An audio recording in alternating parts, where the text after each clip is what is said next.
강남 고급 아파트 단지. 아침 6시. 창밖으로 쏟아지는 햇살이 침실을 환하게 밝힙니다.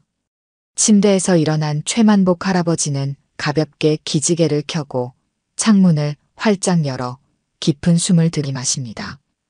78세의 나이가 믿기지 않을 만큼 건강한 모습입니다. 오늘도 좋은 하루가 시작됐군. 최만복은 백만장자지만 검소한 생활을 고집하는 사람입니다. 넓은 아파트 안은 필요한 가구만 놓여 있을 뿐 화려함과는 거리가 멉니다. 주방으로 향한 최만복은 간단히 아침 식사를 준비합니다. 식탁 위에는 현미밥과 된장국, 그리고 김치 한 조각이 전부죠. 소박한 아침 식사를 마친 후 최만복은 등산복으로 갈아입습니다. 오늘은 북한산 코스로 가야겠네. 서랍에서 등산 지도를 꺼내 살펴보던 최만복은 문득 달력을 보고 미소 짓습니다. 내일은 손녀 지수의 상견례가 있는 날입니다. 손녀의 예비 신랑감을 생각하니 괜히 마음이 뿌듯해집니다. 우리 지수가 좋은 남자를 만났다니 참 다행이야. 최만복은 등산 배낭을 메고 현관문을 나섭니다. 평소라면 기사가 운전하는 차량을 이용했겠지만 오늘은 기사가 휴가 중입니다. 그러나 최만복에게 이는 문제가 되지 않습니다. 오히려 반가운 마음이 들 정도입니다. 이참에 지하철 타고 가자. 오랜만에 대중교통 이용하니 기분이 좋은걸. 최만복은 백만장자임에도 대중교통을 자주 이용하는 편입니다. 젊은 시절부터 검소한 생활을 하던 습관이 지금까지 이어져 온 것이죠. 아파트 경비원들이 공손하게 인사를 건네고 최만복은 미소로 화답합니다. 지하철역까지 걸어가는 동안 최만복은 주변 풍경을 감상합니다. 아침 출근길에 분주히 오가는 사람들, 등교하는 학생들의 모습이 생동감 있게 다가옵니다. 지하철을 타고 북한산 입구에 도착한 최만복은 산악회 회원들과 합류합니다. 만복 회장님, 오늘도 일찍 오셨네요. 건강이 최고지. 일찍 일어나는 새가 벌레를 잡는다고 했잖나. 산행은 활기차게 진행됩니다. 78세의 나이가 무색하게 최만복은 젊은 회원들보다 앞서 산을 오릅니다. 정상에 도달했을 때의 그 성취감과 시원한 전망은 최만복이 산행을 좋아하는 이유 중 하나입니다. 산행을 마친 후 산악회 회원들은 단골 식당으로 향합니다. 이곳은 최만복이 특히 좋아하는 홍어 전문점입니다. 테이블마다 웃음소리가 가득한 가운데 최만복은 홍어와 막걸리를 즐깁니다. 이렇게 산에서 땀 흘리고 먹는 홍어와 막걸리가 제일 맛있다니까. 최만복은 행복한 미소를 지으며 술잔을 기울입니다. 오늘의 산행과 식사가 끝난 후 이제 집으로 돌아갈 시간. 최만복은 별 생각 없이 다시 지하철을 타기로 결정합니다. 그러나 그는 아직 모릅니다. 이 평범한 결정이 그의 인생을 크게 바꿔놓게 될 거라는 사실을 말이죠. 식당을 나서려는 순간 예상치 못한 일이 벌어집니다. 서빙하던 젊은 직원이 미끄러지면서 최만복의 옷에 홍어 무침과 막걸리를 쏟아버린 것입니다. 순식간에 최만복의 등산복은 홍어 냄새와 막걸리로 범벅이 됩니다. 아이고, 죄송합니다. 정말 죄송합니다. 당황한 직원은 수건을 가져와 허둥지둥 닦아보지만 이미 홍어 특유의 강한 냄새가 옷에 배어버렸습니다. 주변에서는 코를 막고 슬금슬금 자리를 피하는 사람들도 있습니다. 그러나 최만복은 오히려 당황한 직원을 안심시킵니다. 괜찮네, 괜찮아. 실수는 누구나 할 수 있는 거야. 냄새야 좀 나면 어때? 내가 괜찮으니 너무 걱정하지 말게. 최만복은 직원의 어깨를 가볍게 두드려주며 미소 짓습니다. 식당 주인은 최만복에게 다른 옷을 빌려주겠다고 제안하지만 최만복은 손사래를 치며 거절합니다. 집에 가서 갈아입으면 되니 신경 쓰지 마시오. 오늘 산행과 식사 모두 즐거웠습니다. 최만복은 식당을 나와 지하철역으로 향합니다. 그의 주변으로는 홍어 냄새가 진동하지만 최만복은 태연한 표정으로 걸음을 옮깁니다. 지하철역에 도착해 개찰구를 지나는 동안 몇몇 사람들이 냄새를 맡고 인상을 찌푸립니다. 미안하게 됐소. 식당에서 조금 사고가 있었네. 최만복은 멋쩍게 웃으며 사람들에게 양해를 구합니다. 하지만 대부분의 사람들은 냄새에 민감한 반응을 보이며 거리를 두기 시작합니다. 지하철이 도착하고 최만복은 차분히 탑승합니다. 차내는 퇴근 시간이라 제법 붐비는 상태입니다. 최만복이 자리를 잡자 주변 승객들은 슬금슬금 자리를 피해 다른 칸으로 이동합니다. 강한 홍어 냄새가 지하철 안을 가득 채우자 사람들의 반응은 더욱 노골적으로 변합니다. 아이고, 이 냄새 뭐야? 누가 홍어를 통째로 들고 탄 거 아니야? 어휴, 숨 막혀서 못 있겠네. 사람들의 수군거림이 들려오고 최만복은 민망함을 느낍니다. 그는 사람들에게 불편을 끼치지 않기 위해 지하철 구석자리로 이동합니다. 이거 참 미안하게 됐네. 최만복은 작게 중얼거리며 창밖을 바라봅니다. 평소라면 기사가 운전하는 자신의 차를 탔을 텐데 오늘은 하필 기사가 휴가였습니다. 창밖으로 스쳐 지나가는 도시 풍경을 바라보던 최만복은 갑자기 가슴이 조여오는 듯한 통증을 느낍니다. 이게 뭐지? 처음에는 소화불량인가 싶었습니다. 그러나 통증은 점점 심해지고 숨을 쉬기가 힘들어집니다. 심장이 쥐어짜듯 아파오고 식은땀이 전신에 흐릅니다. 최만복의 얼굴이 파랗게 변하기 시작합니다. 괜찮습니까, 할아버지? 옆에 있던 한 학생이 조심스럽게 물어보지만 최만복은 대답할 힘조차 남아있지 않습니다. 그대로 자리에서 미끄러지듯 쓰러집니다. 최만복의 의식은 점점 흐려지고 지하철 안은 순식간에 아수라장이 됩니다. 어머나, 저기 할아버지가 쓰러지셨어요. 누가 좀 도와주세요. 의사 없나요? 의사. 승객들의 다급한 외침이 지하철 안을 가득 채웁니다. 최만복은 희미하게 들리는 소리와 함께 점점 의식을 잃어갑니다. 그의 눈앞이 캄캄해지는 그 순간 누군가 달려오는 발소리가 들립니다. 퇴근길 지하철, 의사 김태훈은 피곤한 몸을 이끌고 자리에 앉아 있었습니다. 오늘은 특히 응급실이 바빴고 연이은 수술로 체력이 바닥난 상태였습니다. 눈을 감고 잠시 휴식을 취하려던 찰나 옆 칸에서 소란스러운 소리가 들려옵니다. 의사 없나요? 누가 좀 도와주세요. 태훈은 즉시 정신을 차리고 소리가 나는 방향으로 달려갑니다. 칸을 이동하자마자 강한 홍어 냄새가 코를 찔렀지만 그는 아랑곳하지 않고 사람들이 모여있는 곳으로 향합니다. 비켜주세요.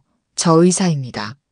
사람들 사이를 헤치고 들어가자 바닥에 쓰러진 노인이 보입니다.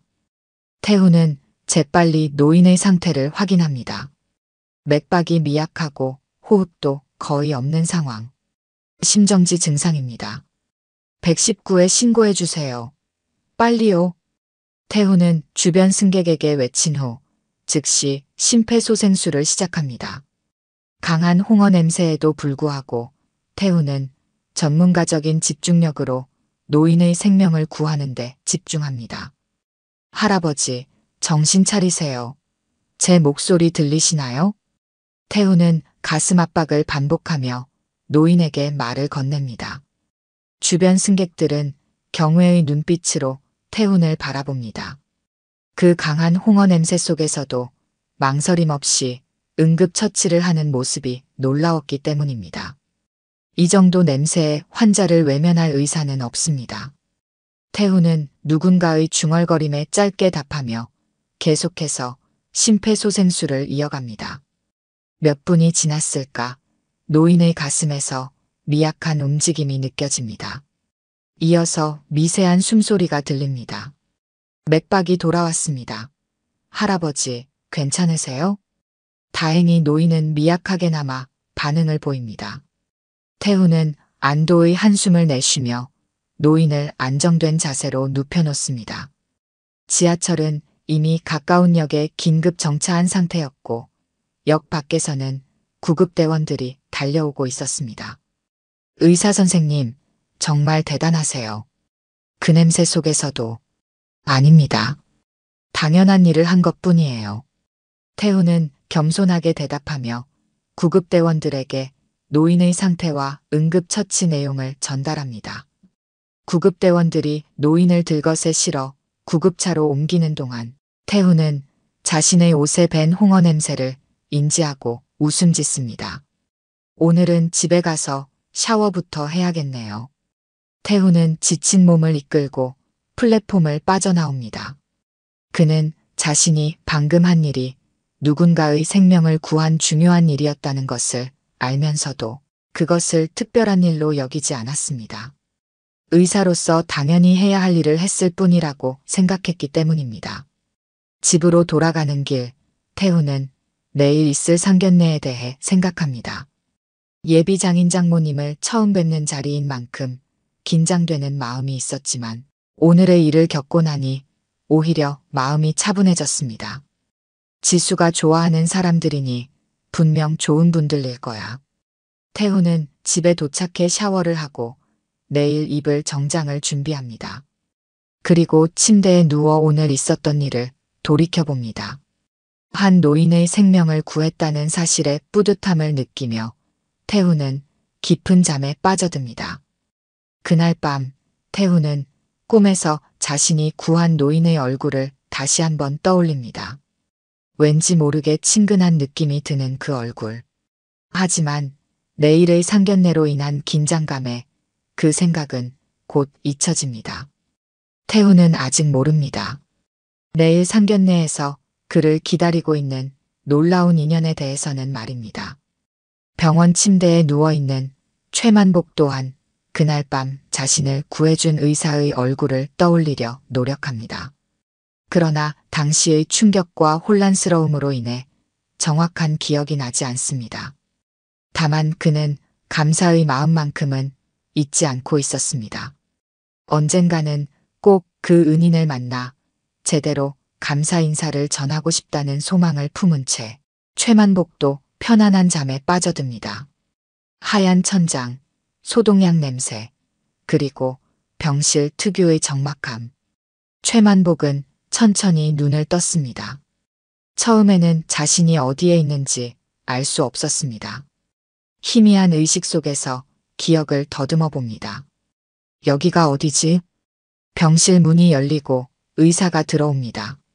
50대 중반으로 보이는 남성 의사는 최만복의 상태를 확인하고 안도의 표정을 짓습니다. 의식이 돌아오셨군요. 다행입니다. 최만복은 천천히 상체를 일으켜 앉으려 했으나 의사가 부드럽게 말립니다. 아직 무리하시면 안 됩니다.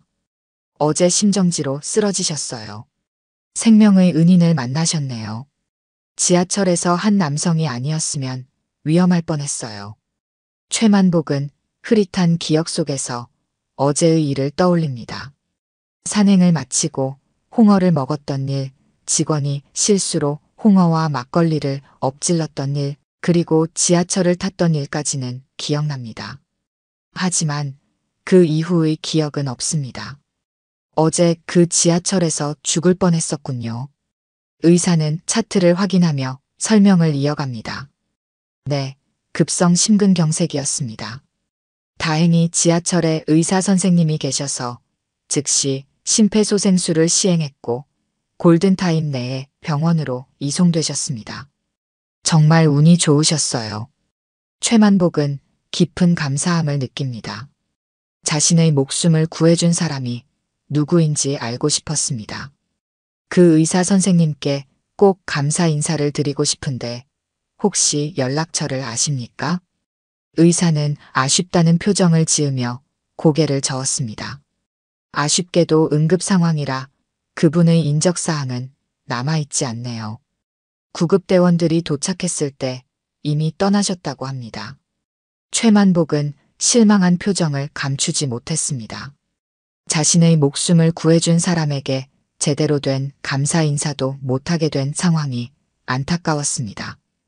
이것 참 살려준 사람이 누군지라도 알아야 감사 인사를 할 텐데. 병실 문이 다시 열리고 최만복의 딸 최미영이 걱정스러운 얼굴로 들어옵니다. 아버지, 괜찮으세요? 얼마나 걱정했는지 몰라요. 미영은 아버지의 손을 꼭 잡고 눈시울을 붉힙니다. 최만복은 딸을 안심시키려 미소 지었습니다. 걱정 말거라. 이 정도쯤이야. 의사는 최만복의 상태에 대해 자세히 설명해주고 앞으로의 치료 계획에 대해 이야기합니다. 다행히 큰 합병증 없이 회복 중이라는 소식에 미영은 안도합니다. 아버지, 내일 지수 상견례인데 어쩌죠? 연기해야 할까요? 최만복은 단호하게 고개를 저었습니다. 안 되네. 내 목숨을 구해준 사람도 고맙지만 내 손녀 결혼도 중요한 일이야. 내일은 꼭 퇴원해서 상견례에 참석할 거야. 의사는 우려를 표했지만 최만복의 상태가 안정적이고 본인의 의지가 강하다는 점을 고려해 조건부로 퇴원을 허락했습니다. 단 무리하지 마시고 식사도 가볍게 하셔야 합니다. 그리고 상견례 후 바로 휴식을 취하셔야 해요. 최만복은 기쁜 마음으로 의사의 지시를 따르겠다고 약속했습니다. 병실에 홀로 남은 최만복은 창밖을 바라보며 생각에 잠깁니다. 어제 지하철에서 있었던 일, 그리고 자신의 목숨을 구해준 의사에 대한 감사함이 가슴에 차올랐습니다. 내일 지수의 예비 신랑을 만나는 날이구나. 과연 어떤 사람일까? 최만복은 내일 있을 상견례에 대한 기대감으로 마음이 설렙니다. 비록 건강에 적신호가 켜졌지만 손녀의 행복한 모습을 볼 수 있다는 생각에 미소 짓습니다. 그는 아직 모릅니다. 내일의 상견례에서 어떤 놀라운 인연이 그를 기다리고 있는지를요. 다음 날 아침, 최만복은 예상보다 컨디션이 좋았습니다. 간단한 검사를 마친 후 의사는 최만복의 퇴원을 허락합니다. 할아버지, 무리하지 마시고 오늘 저녁에는 다시 병원에 오셔야 합니다. 알겠죠? 최만복은 고개를 끄덕입니다. 알았네. 상견례만 마치고 바로 돌아오겠소. 미영이 병원에 와서 아버지를 데리고 집으로 향합니다. 집에 도착한 최만복은 상견례를 위해 정성껏 옷을 갖춰 입습니다. 오늘은 특별한 날, 손녀의 결혼을 위한 첫 만남이니까요. 오늘따라 왜 이렇게 설레는지 모르겠구먼. 최만복은 거울을 보며 넥타이를 매만집니다. 그는 전혀 알지 못했습니다. 오늘 상견례에서 자신이 만날 사람이 바로 어제 자신의 목숨을 구해준 그 의사라는 사실을요. 운명이란 참으로 신비로운 것이라는 걸 오늘 그는 깨닫게 될 것입니다. 한정식집 개인실, 기품 있는 실내 장식과 정갈하게 차려진 음식들이 테이블 위에 놓여 있습니다. 김태훈은 곧 있을 상견례에 긴장한 모습으로 자리에 앉아 있습니다. 옆에는 예비 신부 지수가 앉아 있고 둘은 예비 장인 장모의 도착을 기다리고 있습니다. 오빠, 너무 긴장하지 마요. 우리 외할아버지가 무섭게 생기셨지만 사실 되게 자상하신 분이에요. 지수의 말에 태훈은 미소 지으며 고개를 끄덕입니다. 하지만 내심 긴장이 풀리지 않았습니다. 첫인상이 중요하다는 것을 알기에 정장 차림도 완벽하게 갖추고 왔습니다. 괜찮아. 그냥 처음 뵙는 자리라 조금 긴장되는 것뿐이야. 태훈은 지수의 손을 꼭 잡아주었습니다. 그때 문이 열리고 지수의 부모님이 들어옵니다. 태훈은 급히 일어나 인사를 합니다. 안녕하세요. 처음 뵙겠습니다. 김태훈입니다. 지수의 부모님은 태훈에게 따뜻한 미소를 지어 보입니다. 우리 딸이 평소에 오빠 얘기를 많이 하더라고요. 드디어 만나게 되어 반갑습니다. 예비장모 최미영은 친절하게 태훈을 대해주었고 예비장인 또한 호의적인 모습을 보입니다. 태훈의 긴장이 조금씩 풀리는 순간 미영이 말합니다. 우리 아버님도 곧 오실 거예요. 어제 갑자기 병원에 입원하셨다가 오늘 퇴원하셨어요. 태훈은 걱정스러운 표정으로 물었습니다. 많이 편찮으셨나요? 네, 지하철에서 심정지로 쓰러지셨어요. 다행히 지나가던 의사 선생님이 응급처치를 해주셔서 큰 위기는 넘겼답니다. 태훈은 순간 심장이 멈추는 듯한 느낌을 받았습니다. 어제 자신이 응급처치를 했던 그 노인이 지수의 외할아버지라고? 이런 우연이 있을 수 있을까요? 태훈은 호흡을 가다듬으며 자신의 생각을 정리합니다. 혹시 그분이 정말 지수의 외할아버지라면 이건 정말 믿기 힘든 우연이군. 태훈은 확신할 수 없었습니다. 어제는 급박한 상황이었고 노인의 얼굴도 제대로 기억나지 않았기 때문입니다. 게다가 홍어 냄새에 집중하느라 노인의 얼굴을 자세히 보지 못했습니다. 그때 문이 다시 열리고 노신사가 천천히 들어옵니다. 태훈의 눈이 커집니다. 어제 지하철에서 그가 심폐소생술을 했던 그 노인이 확실했습니다. 홍어 냄새로 인해 기억에 선명하게 남아있던 얼굴입니다. 최만복도 태훈을 보며 잠시 멈칫합니다. 어디서 본 얼굴 같은데 정확히 기억나지 않았습니다. 외할아버지, 여기 제가 말씀드렸던 오빠예요. 의사 선생님이시고 정말 좋은 사람이에요. 지수가 밝게 소개하자 최만복은 천천히 태훈에게 다가갑니다. 태훈은 자리에서 일어나 공손히 인사를 드립니다. 안녕하세요, 장인어른. 김태훈입니다. 최만복은 태훈을 유심히 살펴봅니다. 그의 뇌리에 어제의 기억이 스쳐 지나갑니다. 홍어 냄새가 진동하는 지하철, 갑자기 느껴진 심장의 통증, 그리고 희미하게 들렸던 누군가의 목소리. 할아버지, 정신 차리세요. 제 목소리 들리시나요? 최만복의 눈이 점점 커집니다. 자신의 목숨을 구해준 의사가 바로 손녀의 예비 신랑이라는 사실을 깨닫는 순간이었습니다. 아니, 이 친구. 태훈도 최만복이 자신을 알아보았다는 것을 눈치챘지만 상견례 자리에서 어제의 일을 언급해야 할지 망설였습니다. 그때 최만복이 갑자기 태훈의 손을 덥석 잡았습니다. 자네, 어제 그 지하철에서 나 살린 의사 맞지? 태훈은 깜짝 놀라며 눈을 동그랗게 뜹니다. 할아버지. 지수와 부모님은 이 상황을 이해하지 못하고 서로를 바라봅니다. 맞습니다. 어제 제가. 그런데 어떻게 아셨습니까? 최만복은 흡족하게 웃으며 태훈의 등을 세게 두드립니다. 세상에 이보다 더한 인연이 있나? 내 목숨을 살려준 은인이 우리 손녀의 신랑감이라니. 지수는 이 말을 듣고 깜짝 놀라며 태훈을 바라봅니다. 오빠, 진짜예요? 외할아버지를 오빠가 구했다고? 태훈은 멋쩍게 웃으며 고개를 끄덕입니다. 어제 퇴근길에 우연히 같은 지하철을 탔는데 할아버지께서 갑자기 쓰러지셔서 응급처치를 했을 뿐이에요. 이렇게 지수의 외할아버지였을 줄은 정말 몰랐습니다. 최미영은 놀라움과 감사함이 뒤섞인 표정으로 태훈의 손을 꼭 잡습니다. 정말 감사합니다. 아버지의 생명을 구해주셔서요. 이런 인연이 있다니 정말 운명인가 봐요. 태훈은 부끄러운 듯 손사래를 칩니다. 아닙니다.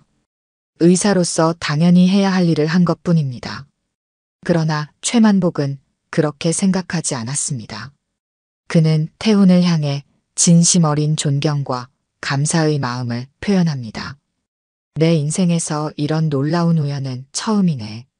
어제 그 홍어 냄새 진동하는 상황에서도 주저없이 나를 도와준 사람이 바로 우리 지수가 선택한 사람이라니. 이건 분명 하늘이 내린 인연일세. 상견례 자리는 순식간에 감동과 놀라움으로 가득 찬 분위기로 바뀌었습니다. 예상치 못한 운명적인 만남은 이 자리를 더욱 특별하게 만들었고 최만복의 마음속에는 태훈에 대한 신뢰와 애정이 깊게 자리 잡게 되었습니다. 상견례장에는 잠시 감동의 정적이 흐릅니다. 모두가 이 놀라운 우연에 감탄하는 순간 최만복은 갑자기 손뼉을 치며 웃음을 터뜨립니다. 하하, 이건 정말 대박이구만. 내가 홍어를 좋아하니까. 홍어 냄새 풍기는 상황에서 우리 지수의 신랑감을 만난 거야. 최만복의 유쾌한 웃음소리에 모두가 함께 웃습니다. 지수는 아직도 믿기지 않는다는 표정으로 태훈의 팔을 꼭 붙잡고 있습니다. 오빠, 진짜 어떻게 된 일인지 자세히 말해줘요. 어제 외할아버지를 어떻게 만났는데요? 태훈은 지수를 바라보며 어제 있었던 일을 차분히 설명합니다. 어제 병원 야간 응급실 근무를 마치고 지하철을 타고 있었어. 옆칸에서 소란이 있어서 가봤더니 할아버지께서 심정지로 쓰러져 계셨어. 주변 사람들이 당황해서 어쩔 줄 몰라 하고 있었지. 최만복이 끼어듭니다. 그런데 말이야, 난 그때 홍어를 먹고 막걸리까지 한잔 했거든. 식당에서 나올 때 직원이 실수로 내 옷에 홍어 무침과 막걸리를 쏟아서 냄새가 심했다네. 그런데도 이 친구가 냄새에 아랑곳하지 않고 달려와 심폐소생술을 해줬지. 태훈은 겸손하게 손사래를 치며 말합니다. 그건 의사로서 당연한 일이었습니다. 누구든 그런 상황이면 도왔을 거예요. 최미영은 태훈의 손을 꼭 잡으며 감사의 말을 전합니다. 그래도 정말 감사해요. 아버지를 살려주셔서요. 이런 인연이 있다니 지수가 정말 좋은 사람을 만났네요. 지수의 아버지도 깊은 감동을 받은 표정으로 고개를 끄덕입니다. 태훈 씨, 정말 대단합니다. 이런 분을 사위로 맞이하게 되어 기쁘네요. 순간 최만복의 눈에 눈물이 맺혔습니다. 그는 감격에 겨워 말했습니다. 내가 살면서 이렇게 운이 좋았던 적이 있었나 싶어. 어제 그 지하철에 타지 않았다면, 아니 기사가 휴가가 아니었다면 이런 일은 없었을 텐데 모든 게 정말 신기한 인연이야. 태훈은 최만복을 향해 공손히 고개를 숙입니다. 저도 이런 기적 같은 만남이 있을 줄은 몰랐습니다.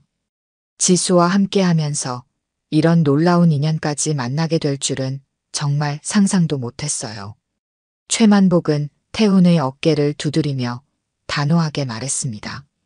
자네, 이제 내 사위가 되는 건 100% 확정이야.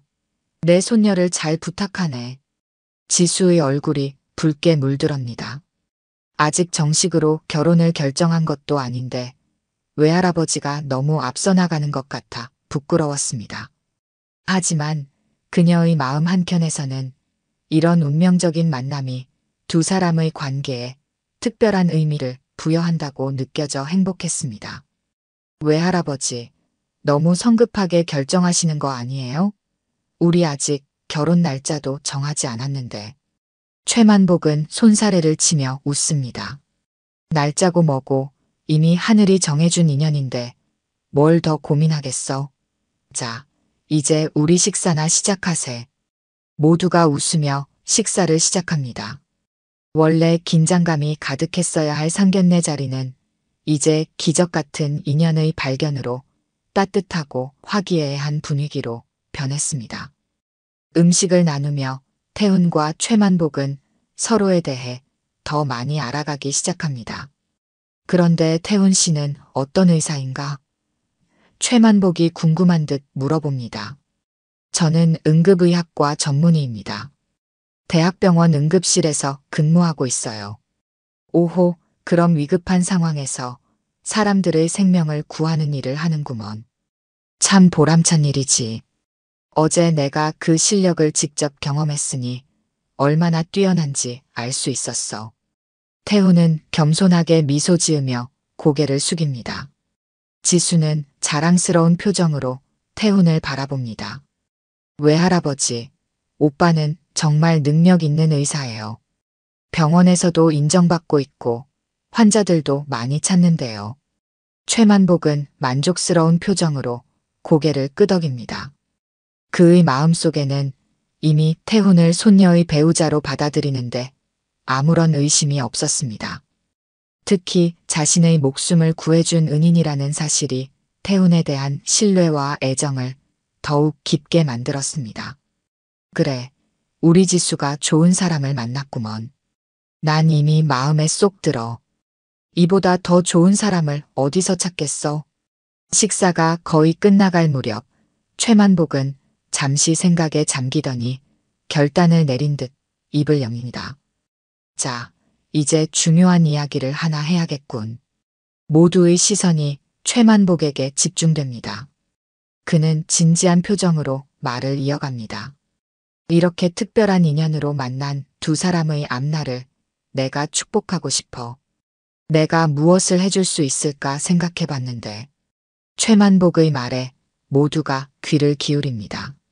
그의 다음 말은 이 자리에 있는 모든 사람들을 놀라게 할 것입니다.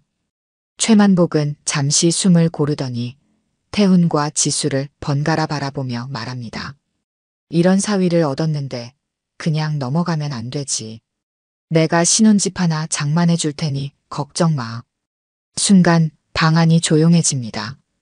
태훈과 지수는 믿을 수 없다는 표정으로 최만복을 바라봅니다. 지수의 부모님도 놀란 얼굴로 서로를 쳐다봅니다. 아버지, 그건 너무 과한 선물이 아닐까요? 최미영이 조심스럽게 말합니다. 최만복은 손사래를 치며 웃습니다. 뭐가 과해? 내 목숨을 구해준 은인이야. 게다가 우리 손녀의 반려자가 될 사람인데 이 정도는 해줘야지. 태훈은 당황한 표정으로 고개를 저었습니다. 아니, 장인어른. 그렇게까지 해주시면 안 됩니다. 제가 한 일은 의사로서 당연히 해야 할 일이었을 뿐이에요. 그런 큰 선물은 부담스럽습니다. 최만복은 태훈의 말에 귀 기울이지 않고 단호하게 말합니다. 내 마음이야. 기쁘게 받아주게. 내가 돈이 없어서 못 사는 것도 아니고 내 손녀와 사위가 편하게 살았으면 하는 마음이야. 지수도 놀란 표정으로 외할아버지를 바라봅니다. 외할아버지, 정말 감사드리지만 그렇게까지는. 최만복은 지수의 말을 끊고 손을 들어 제스처를 취합니다. 더 이상 반대는 없네. 내가 강남에 좋은 아파트를 알아봐 두었어. 두 사람이 결혼하면 바로 입주할 수 있게 해주지. 태훈은 고개를 숙이고 심호흡을 합니다. 너무나 큰 선물에 어떻게 반응해야 할지 난감했습니다. 그는 의사로서 충분한 수입이 있었고 스스로의 힘으로 가정을 꾸리고 싶은 마음이 컸습니다. 하지만 최만복의 진심 어린 마음도 느껴졌습니다. 장인어른, 정말 감사드립니다. 하지만 저희가 스스로 집을 마련하고 싶은 마음도 있습니다. 저희의 생각도 존중해 주시면 좋겠습니다. 최만복은 잠시 생각에 잠기더니 타협안을 제시합니다. 그렇다면 이렇게 하지. 일단 내가 아파트를 마련해 줄 테니 너희가 나중에 여유가 생기면 그때 천천히 갚아도 좋아. 아니면 반은 내가 주고 반은 너희가 부담하는 것도 방법이고. 어떻게 생각하나? 태훈과 지수는 서로를 바라봅니다. 지수가 작게 고개를 끄덕이자 태훈도 수긍합니다. 그렇다면 장인어른 제안대로 반은 저희가 부담하는 방향으로 하겠습니다. 정말 감사합니다. 최만복은 흡족한 표정으로 소주잔을 들어 올립니다. 그럼 결정됐네. 자, 이제 우리 좋은 일에 건배나 하세. 모두가 잔을 들어 건배를 합니다. 지수의 부모님은 여전히 놀란 표정이었지만 최만복의 결정을 존중하는 마음으로 미소 지었습니다. 아버지, 정말 통이 크시네요. 최미영이 존경스러운 눈빛으로 말합니다. 최만복은 껄껄 웃으며 대답합니다. 고맙긴 뭘, 내가 내 목숨을 살렸잖아. 태훈을 향해 윙크하며 말을 이어갑니다. 내가 어제 지하철에서 쓰러지지 않았다면 오늘 이 자리에서 너를 만날 수 없었을지도 모르지. 이건 운명이야, 운명. 분위기가 한층 더 화기애애해집니다. 이제 최만복은 태훈에게 더 많은 질문을 던지기 시작합니다. 그런데 자네, 응급실에서 일하다 보면 위험한 순간도 많겠군. 태훈은 고개를 끄덕입니다. 네, 응급 환자들을 다루다 보면 예상치 못한 상황들이 자주 발생합니다. 하지만 그만큼 보람도 크고요. 자네 같은 의사가 있어서 참 다행이야. 어제 내가 그걸 몸소 경험했으니 얼마나 고마운지 모르겠네. 태훈은 진심 어린 마음으로 대답합니다. 저도 어제 그 상황이 있었기에 오늘 이렇게 인연을 이어갈 수 있어서 너무 감사합니다. 정말 운명 같아요. 지수는 태훈과 외할아버지가 이렇게 좋은 관계로 시작하는 것을 보며 행복한 미소를 짓습니다. 그녀도 이런 기적 같은 예상치 못한 인연에 감사함을 느낍니다. 외할아버지, 오빠가 얼마나 좋은 사람인지 이제 아시겠죠? 최만복은 만족스러운 표정으로 고개를 끄덕입니다. 알고 말고. 내 눈이 정확했어. 이런 사람이라면 내 손녀를 맡겨도 전혀 걱정이 없겠어. 태훈은 그런 믿음에 보답하고자 하는 마음으로 진지하게 말합니다. 장인어른, 지수를 평생 행복하게 해드리겠습니다. 약속드립니다. 최만복은 감격스러운 표정으로 태훈의 어깨를 토닥입니다. 그래, 믿네. 내가 사람 보는 눈이 있거든.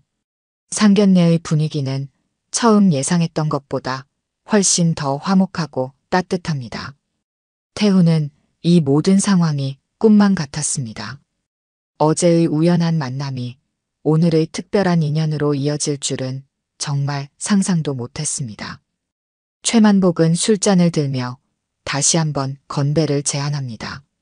자, 이 좋은 인연을 축하하며 다시 한번 건배. 모두가 잔을 들어 축하의 건배를 합니다. 이 순간, 이 자리에 있는 모든 사람들은 인생의 특별한 순간을 함께 나누고 있다는 것을 느낍니다. 상견례를 마치고 나오는 길, 태훈과 지수는 나란히 걸으며 오늘 있었던 놀라운 일들을 되새깁니다. 봄바람이 두 사람의 머리카락을 살짝 흔드는 저녁 무렵, 도시의 불빛이 하나둘 켜지기 시작합니다. 오빠, 오늘 정말 믿기지 않는 일이 있었죠? 지수가 태훈의 팔을 살짝 끌어안으며 말합니다.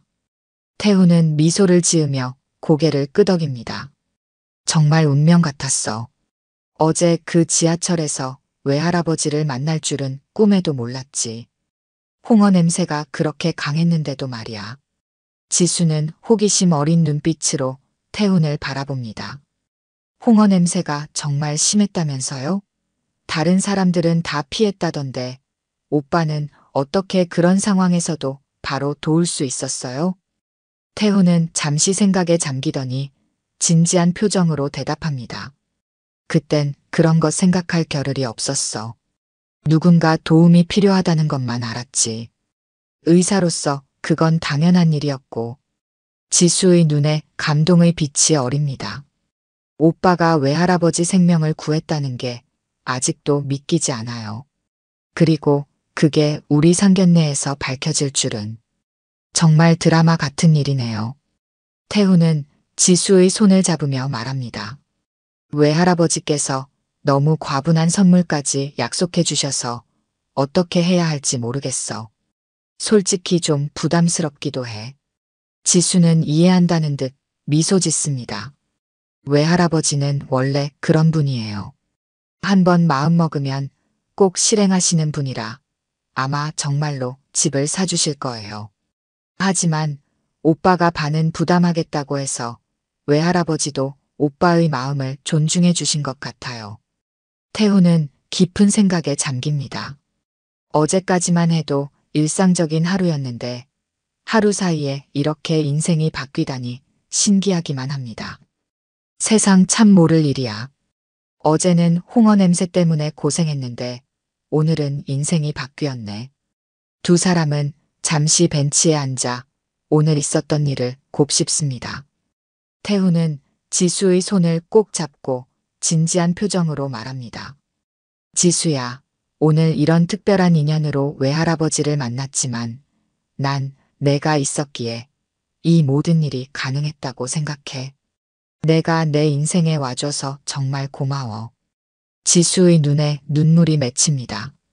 그녀는 태훈의 어깨에 머리를 기대며 작게 속삭입니다. 오빠, 나도 오빠를 만나서 너무 행복해요. 그리고 오빠가 외할아버지의 생명을 구했다는 건 우리의 인연이 정말 특별하다는 증거 같아요. 그때 지수의 핸드폰이 울립니다. 외할아버지로부터 온 전화였습니다. 지수야, 너희 잘 가고 있니? 태훈이한테 전해줘. 내일 시간 되면 같이 점심이나 먹자고. 아직 할 이야기가 많아. 지수는 미소 지으며 대답합니다. 네, 외할아버지. 내일 뵐게요. 오늘 정말 감사했어요. 전화를 끊은 지수는 태훈에게 외할아버지의 말을 전합니다. 태훈은 기쁜 마음으로 고개를 끄덕입니다. 물론이지. 외할아버지와 더 많은 이야기를 나누고 싶어.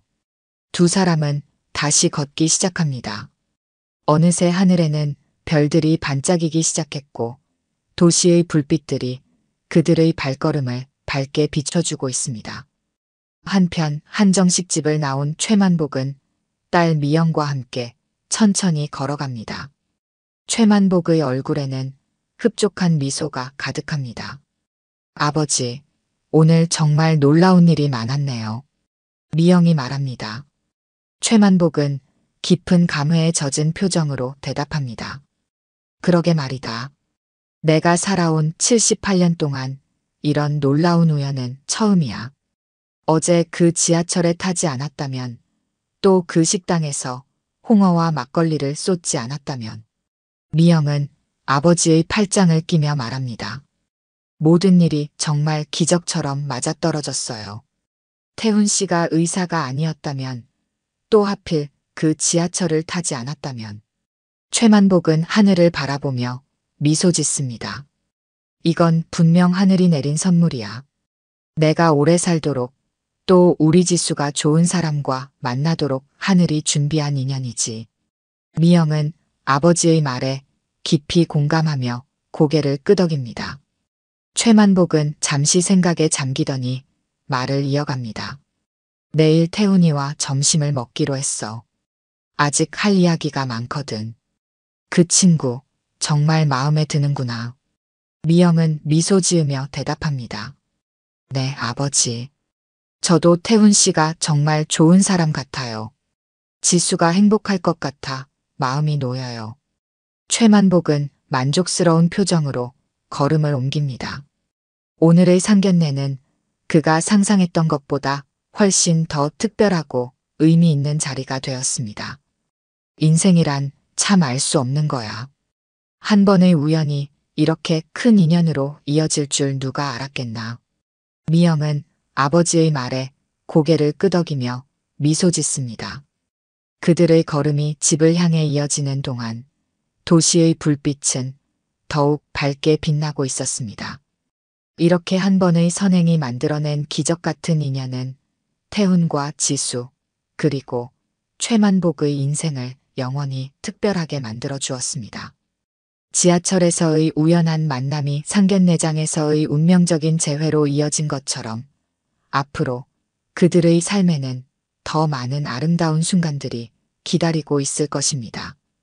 카메라는 흐뭇하게 막걸리를 들이켜는 최만복의 모습을 비추며 천천히 멀어집니다.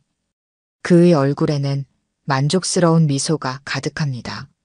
이보다 더 완벽한 해피엔딩은 어디에도 없을 것입니다. 오늘 들려드린 이야기가 여러분의 마음에 작은 울림이 되었기를 바랍니다. 이야기가 좋으셨다면 좋아요와 구독 부탁드려요. 다음 사연을 들려드리는데 큰 힘이 된답니다. 그리고 여러분의 이야기도 댓글로 들려주세요. 다음 이야기 때 또 뵙겠습니다. 작은 아파트 안 72살의 정순애는 창가에 앉아 바늘을 꿰고 있습니다. 손길은 여전히 섬세하고 정확했지만 주름진 얼굴에는 피로가 가득합니다.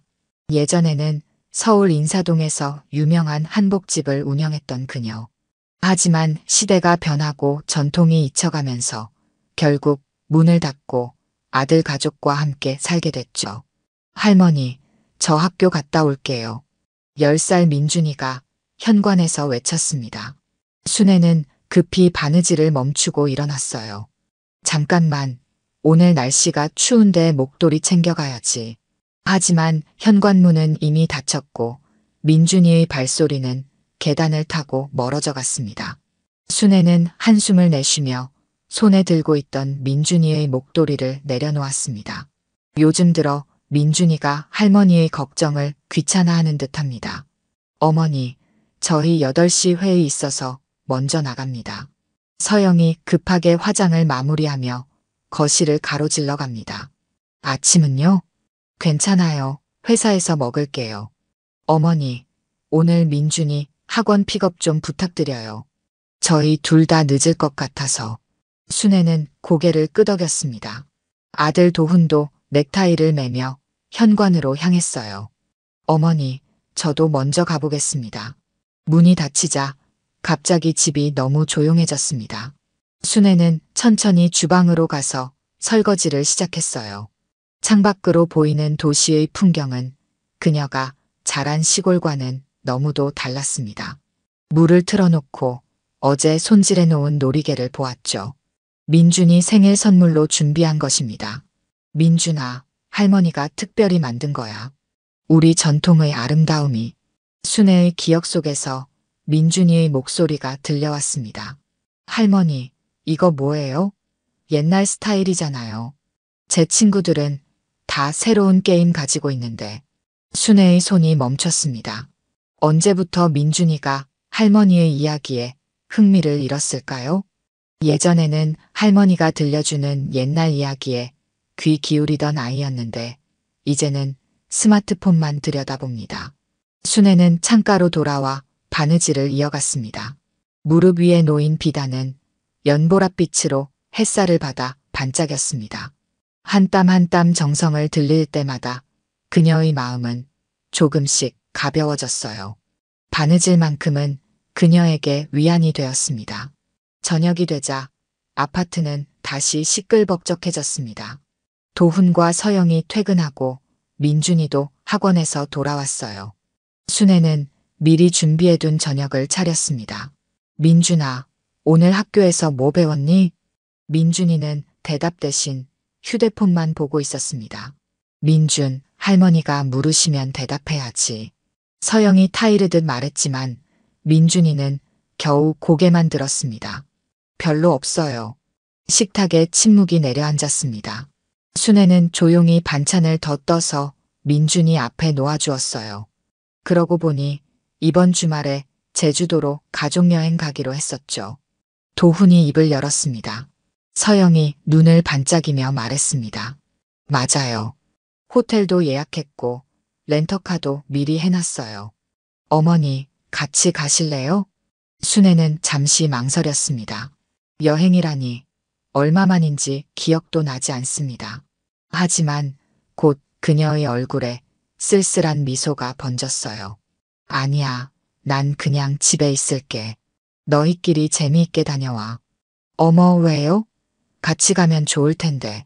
서영이 형식적으로 물었습니다. 괜찮아.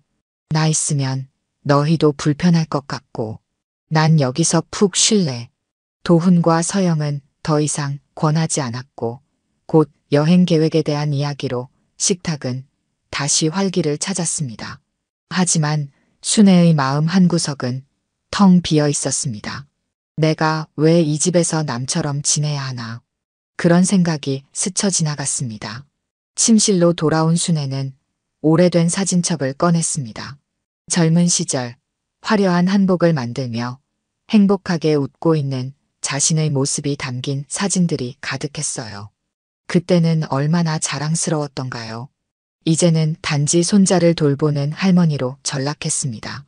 순애는 창밖의 밤하늘을 바라보았습니다. 별들이 반짝이고 있었어요.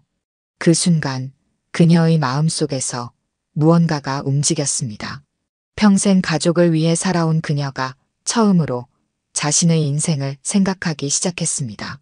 나도 내 인생을 찾아도 되지 않을까? 순애의 눈빛이 달라졌습니다. 주말이 되자 도훈 가족은 분주히 여행 준비를 했습니다. 서영은 짐을 챙기고 도훈은 차량을 점검했어요. 민준이는 자신의 태블릿과 게임기를 가방에 담았습니다. 어머니, 정말 괜찮으세요? 혼자 계실 생각하니 걱정되네요. 서영이 형식적인 걱정을 내비쳤습니다. 순애는 미소를 지으며 고개를 끄덕였습니다. 걱정 말고 다녀와. 나 혼자 있는 거 익숙해. 냉장고에 반찬 다 해놨으니까 데워 드시기만 하면 돼요. 알았어. 조심히 다녀와. 순애는 현관문 앞에서 손을 흔들며 그들을 배웅했습니다. 문이 닫히고 발소리가 사라지자 아파트는 다시 고요해졌습니다. 순애는 거실 소파에 앉아 깊은 숨을 내쉬었어요. 지금 이 순간 그녀는 진정으로 홀로 남겨진 느낌이었습니다. 텔레비전을 켜고 채널을 바꿔보았지만 아무것도 눈에 들어오지 않았습니다. 벽에 걸린 시계만이 덩그러니 시간을 알려주고 있었어요. 틱, 틱, 틱. 시계 소리가 어쩐지 더 크게 들렸습니다. 순애는 천천히 일어나 자신의 방으로 향했습니다. 좁은 방 안에는 그녀의 삶이 고스란히 담겨 있었습니다. 오래된 재봉틀, 한복 천조각들, 바느질 도구들. 순애는 서랍을 열어 낡은 사진첩을 꺼냈습니다. 첫 페이지에는 젊은 시절 한복을 만들며 환하게 웃고 있는 그녀의 모습이 있었어요. 그 시절에는 정순애의 한복이라면 누구나 알아주는 시절이었습니다. 결혼식 한복을 맞추기 위해 예약을 몇 달씩 기다리는 사람들도 있었죠.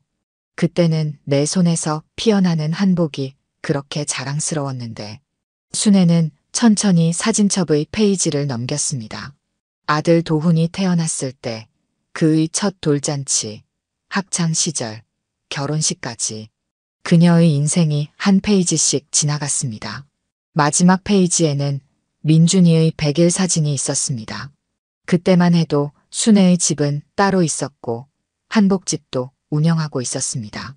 창밖으로 보이는 도시의 불빛이 반짝였습니다. 순애는 문득 텔레비전에서 봤던 강원도 정선 아라리촌의 모습이 떠올랐습니다. 전통 한옥이 즐비한 마을, 고즈넉한 분위기, 그리고 그곳에서 전통 문화를 즐기는 사람들의 모습. 순애의 마음이 그곳으로 향했습니다. 나도 그런 곳에서 살 수 있을까? 처음에는 그저 스쳐 지나가는 생각이었습니다. 하지만 점점 그 생각은 구체적인 형태를 갖추기 시작했어요. 순애는 컴퓨터 앞에 앉았습니다. 도훈이 가끔 사용법을 알려준 덕분에 기본적인 인터넷 검색은 할 수 있었습니다. 정선 아라리촌 한옥. 검색 결과가 화면에 나타났습니다. 아름다운 한옥들, 그리고 그곳에서 열리는 전통문화 체험 프로그램들. 순애의 눈이 반짝였습니다. 몇 시간 동안 그녀는 정선에 대한 정보를 찾아보았습니다. 그곳에는 전통문화를 사랑하는 사람들이 모여 살고 있었고 관광객들에게 한국의 전통을 알리는 다양한 활동이 이루어지고 있었습니다. 다음 날 아침 순애는 일찍 일어나 은행에 갔습니다. 그녀 명의로 된 통장을 확인하고 남아있는 적금과 연금 상황을 점검했습니다. 오후에는 부동산을 찾아가 자신이 소유하고 있던 작은 원룸에 대해 상담했어요. 그 집은 오래전에 한복집을 정리하고 난 후 유일하게 남겨둔 그녀의 재산이었습니다. 이 집을 팔려고 하세요? 요즘 시세가 좋은데 좋은 가격에 나갈 것 같습니다. 부동산 중개인의 말에 순애는 고개를 끄덕였습니다. 집으로 돌아온 그녀는 자신의 옷장을 열었습니다. 가장 아끼는 한복 몇 벌과 평소에 입는 옷 몇 벌을 꺼내 작은 가방에 넣었습니다. 그리고 평생 모아온 바느질 도구와 특별한 천 조각들도 조심스럽게 챙겼습니다. 저녁이 되자 순애는 작은 메모지를 꺼내 편지를 썼습니다. 도훈아, 서영아, 민준아. 이제 내 삶은 내가 결정한다. 너희는 너희 삶을 살아라. 걱정하지 마라.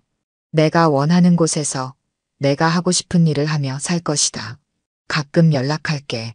편지를 쓰는 순애의 손은 떨리지 않았습니다. 오히려 오랜만에 느끼는 해방감과 설렘이 그녀를 채웠습니다.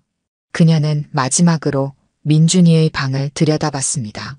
책상 위에 정성스럽게 만든 놀이개를 올려두었습니다. 할머니가 만든 마지막 선물이야. 언젠가 이해해 주길 바란다. 순애는 작은 가방을 들고 집을 나섰습니다. 그녀의 발걸음은 가볍고 확신에 차 있었습니다. 밤하늘의 별들이 그녀의 새로운 여정을 지켜보는 듯 했습니다. 버스 정류장에 서서 강원도 정선행 버스를 기다리는 순애의 얼굴에는 오랜만에 진정한 미소가 피어올랐습니다. 이제 나의 새로운 삶이 시작된다. 강원도 정선으로 향하는 버스 안, 정순애는 창밖으로 빠르게 지나가는 풍경을 바라보았습니다. 서울의 빽빽한 빌딩들이 점점 뒤로 물러나고 푸른 산과 넓은 들판이 나타났습니다. 도시의 소음과 복잡함에서 벗어나는 기분이었습니다. 손에 쥔 가방 안에는 그녀의 인생이 담겨 있었습니다. 평생을 함께한 바느질 도구들, 특별히 아끼던 비단 조각들, 그리고 직접 만든 고급 한복 몇 벌. 버스가 산길을 오르내릴 때마다 순애의 심장도 함께 뛰었습니다. 70이 넘은 나이에 홀로 떠나는 여정, 두렵기도 했지만 그보다 더 강한 설렘이 있었습니다. 할머니, 어디까지 가세요?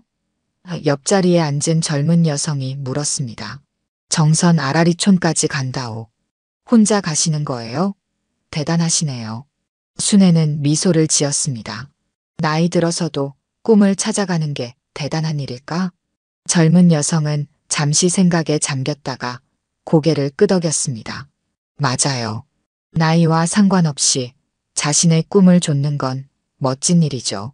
4시간의 여정 끝에 버스는 정선에 도착했습니다.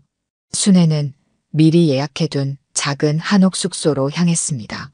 아라리초는 그녀가 상상했던 것보다 더 아름다웠습니다.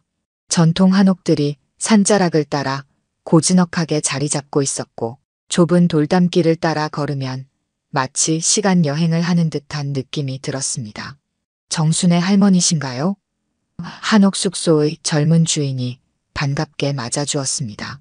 네, 맞습니다. 전화로 말씀하신 대로 준비해 두었어요. 들어오세요.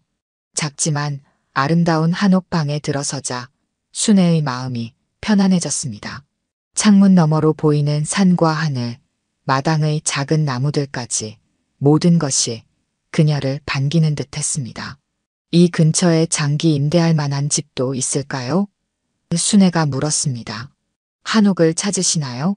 마침 이 근처에 노부부가 살던 한옥이 비어 있어요. 할머니께서 관심 있으시면 내일 한번 보러 가실래요? 순애는 기꺼이 동의했습니다. 첫날 밤 그녀는 오랜만에 평온한 잠을 잤습니다. 서울의 아파트에서는 느낄 수 없었던 고요함과 자연의 소리가 그녀를 감싸 안았습니다. 다음 날 아침 순애는 일찍 일어나 마을을 둘러보았습니다. 아라리촌의 주민들은 대부분 전통 문화를 보존하고 알리는 일에 종사하고 있었습니다. 한옥 체험관, 전통 음식점, 공예품 만들기 체험장 등 다양한 시설들이 있었습니다. 어머, 이 놀이개가 정말 아름답네요. 공예품 가게 주인이 순애의 목에 걸린 놀이개를 보고 감탄했습니다. 제가 직접 만든 거예요. 평생 한복을 만들며 살았거든요. 정말요? 혹시 이곳에서 한복이나 노리개 만드는 것을 가르쳐 주실 수 있나요? 요즘 관광객들이 전통 공예 체험을 많이 찾거든요. 그 말에 순애의 눈이 반짝였습니다. 자신의 기술을 누군가에게 가르칠 수 있다는 생각만으로도 가슴이 벅차올랐습니다. 서울에서는 아무도 관심을 보이지 않던 그녀의 솜씨가 이곳에서는 가치 있게 여겨질 수 있다는 사실이 놀라웠습니다. 오후에는 부동산 중개인과 함께 빈 한옥을 보러 갔습니다. 작은 마당이 있는 아담한 한옥이었습니다. 수리가 필요한 부분도 있었지만 순애의 눈에는 그저 완벽하게 보였습니다. 여기서 살고 싶습니다. 계약할 수 있을까요? 물론이죠. 내일 준비해 오시면 계약하시면 됩니다. 숙소로 돌아온 순애는 서울의 부동산에 전화를 걸었습니다. 그녀의 원룸이 예상보다 빨리 팔렸다는 소식이었습니다. 그리고 얼마 후 은행으로부터 매매 대금이 입금되었다는 문자가 왔습니다. 인생의 한 챕터가 끝나고 새로운 챕터가 시작되는 순간이었습니다. 순애는 돈의 일부를 한옥 계약금으로 쓰고 나머지는 새 생활을 위해 남겨두었습니다. 또한 아들 가족이 계속 살 수 있도록 그녀가 살던 서울 아파트의 전세 계약을 2해 더 연장해 두었습니다. 가족에게 부담을 주고 싶지 않았기 때문이었죠. 다음 날 순애는 한옥 계약을 마치고 본격적인 이사를 시작했습니다. 마을 사람들이 기꺼이 도움을 주었습니다. 그들에게는 한복 장인이 마을에 오는 것이 반가운 일이었습니다. 할머니, 이 방은 바느질 작업실로 쓰시면 좋겠네요. 맞아요. 햇빛도 잘 들어오고 좋습니다. 처음으로 자신만의 작업실을 갖게 된 순애는 행복했습니다. 평생 모아온 바느질 도구와 천 조각들을 정성스럽게 정리했습니다. 그리고 자신이 만든 한복들을 벽에 걸어두었습니다. 마치 작은 전시회를 열어놓은 것 같았습니다. 저녁이 되자 마을 이장이 방문했습니다. 정순의 할머니, 마을에 오신 것을 환영합니다. 들으니 한복 장인이시라고요? 네, 평생 한복을 만들어 왔습니다. 우리 마을에서는 매달 전통문화 체험 행사를 하는데 혹시 한복 만들기나 놀이개 만들기 체험을 맡아주실 수 있을까요? 순애는 기쁘게 수락했습니다. 자신의 기술을 나누고 젊은 세대에게 전통의 아름다움을 전달할 수 있는 기회였습니다. 오랜만에 그녀는 자신이 필요한 사람, 가치 있는 사람이라고 느꼈습니다. 밤이 깊어가는 시간, 순애는 작은 마루에 앉아 별이 빛나는 하늘을 바라보았습니다. 서울에서는 보기 힘들었던 밤하늘의 별들이 그녀에게 새로운 시작을 축복해주는 것 같았습니다. 내가 과연 잘한 선택일까? 그 질문에 대한 답은 이미 그녀의 마음속에 있었습니다. 오랜만에 느끼는 성취감과 기쁨이 그 답을 말해주고 있었습니다. 순애는 가방에서 작은 거울을 꺼내 자신의 얼굴을 바라보았습니다. 눈가의 주름은 여전했지만 눈빛은 몇십 년 전의 그 열정 넘치는 젊은 한복 장인의 눈빛으로 돌아와 있었습니다. 이제 진짜 내 인생이 시작되는구나. 순애는 그렇게 정선 아라리촌에서의 첫 밤을 맞이했습니다. 서울에 두고 온 가족들이 어떤 반응을 보일지 걱정되기도 했지만 지금 이 순간만큼은 온전히 자신의 선택을 즐기고 싶었습니다. 내일은 또 다른 시작일 테니까요.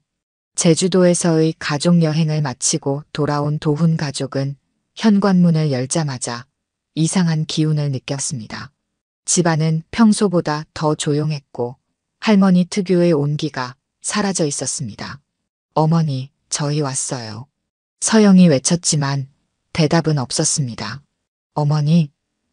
도훈이 어머니 방문을 두드렸습니다. 아무 대답이 없자 문을 열었습니다.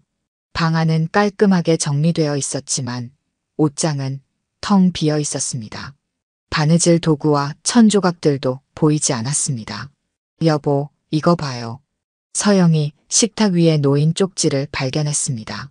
도훈이 쪽지를 집어들었습니다. 도훈아, 서영아, 민준아. 이제 내 삶은 내가 결정한다. 너희는 너희 삶을 살아라. 걱정하지 마라. 내가 원하는 곳에서 내가 하고 싶은 일을 하며 살 것이다. 가끔 연락할게. 도훈의 손이 떨렸습니다. 어머니가 집을 나가셨어요. 어디로 가셨을까요? 전화해봐요. 서영이 급하게 말했습니다. 도훈이 어머니 휴대폰으로 전화를 걸었지만 전원이 꺼져 있었습니다. 패닉 상태에 빠진 그들은 경찰에 신고할까도 고민했지만 어머니의 편지를 다시 읽어보니 자발적인 선택이었음이 분명했습니다. 어머니 통장 확인해봐야 할 것 같아요. 도훈이 말했습니다. 다음날 은행에 가보니 어머니의 계좌에서 상당한 금액이 출금되어 있었습니다. 가장 최근 거래 내역은 강원도 정선이었습니다. 정선이요? 어머니가 왜 거기에? 귀가 후 도훈은 어머니의 컴퓨터를 확인했습니다. 검색 기록에 정선 아라리촌 한옥이 남아 있었습니다. 이제 단서가 생겼습니다. 정선으로 가봐야 할 것 같아요. 도훈이 결심했습니다. 그럼 당장 가요. 민준이도 데려가야 할까요? 네, 가족 모두 가는 게 좋을 것 같아요.